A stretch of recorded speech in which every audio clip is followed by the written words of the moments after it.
Aujourd'hui, nous procédons au lancement de la phase opérationnelle du recensement général de la population et de l'habitat, c'est-à-dire les opérations sur le terrain, après avoir pris toutes les dispositions pour que cette opération se déroule dans les meilleures conditions. Dans le processus de préparation de cette étape, nous avons pu surtout, je vais résumer l'essentiel, c'est-à-dire que nous avons d'abord procédé au découpage du territoire national en 38 000 districts de recensement.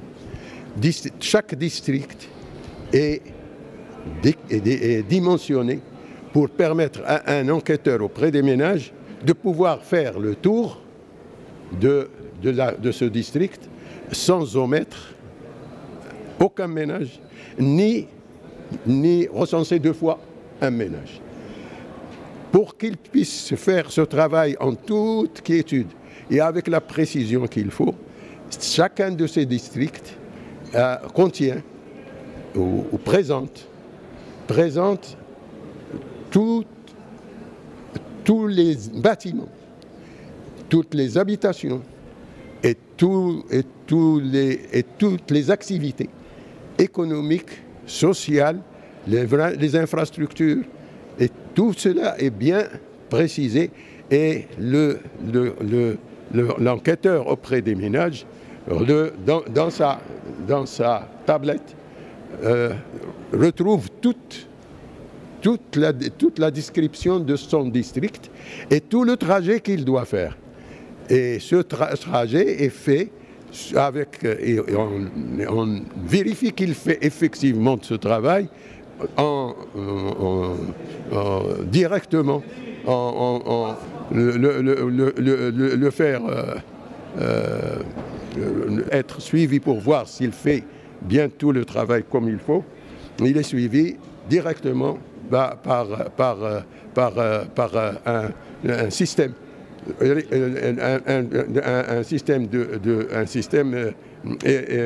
Un système informatique. La deuxième composante de ce processus de préparation, c'est la formation de tous les candidats qui sont portés pour participer au recensement. Cette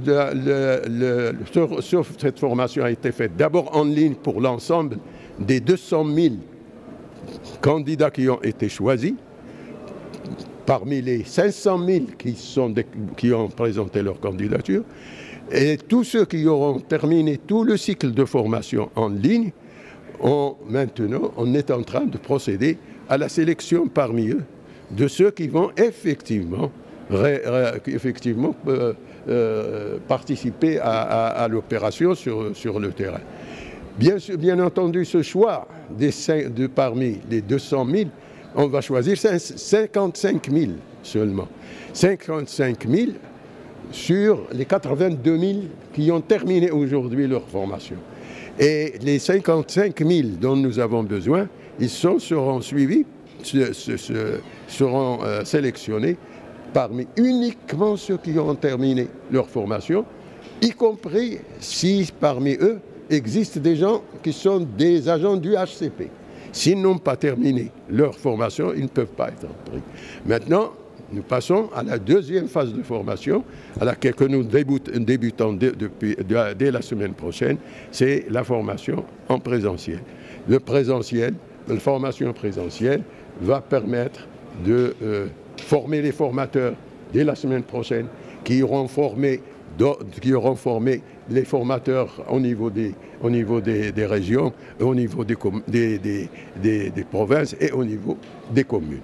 Donc, tout ce système de formation, préparer le terrain pour assurer l'exhaustivité du recensement, qui est une des dimensions importantes des normes du recensement dans tout le monde. La deuxième, c'est la formation pour assurer la compétence requise pour réaliser l'opération dans de bonnes conditions.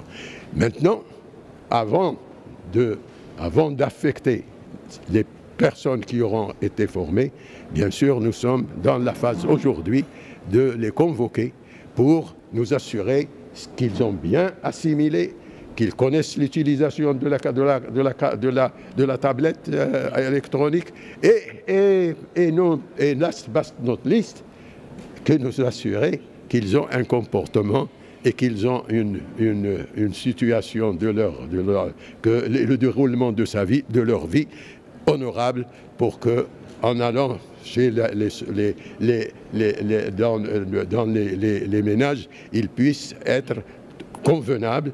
Et nous sommes sûrs de cela parce que ces jeunes qui ont été pris et qui vont aller au feu dans le recensement et qui vont accéder au ménage, ces jeunes ont été choisis d'une manière objective, sans intervention de personne, et ce sont les enfants de ces ménages eux-mêmes.